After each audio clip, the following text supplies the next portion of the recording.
Hi guys, welcome back with me again in this channel. Now in today's tutorial, I'm going to show you how you can get a traveling bag in Avatar World. Whether you're heading to the airport, train station, or just moving into a new house, you're going to need a traveling bag. And on this video, I'm going to show you the exact location on how you can get it.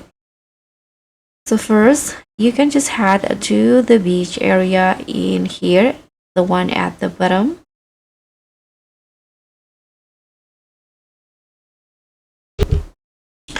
Okay, so once in here, you can just walk or explore until you spot the bag.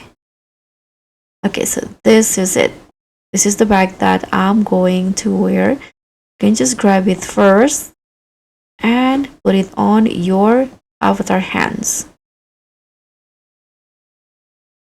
Like this. And it will follow where you go.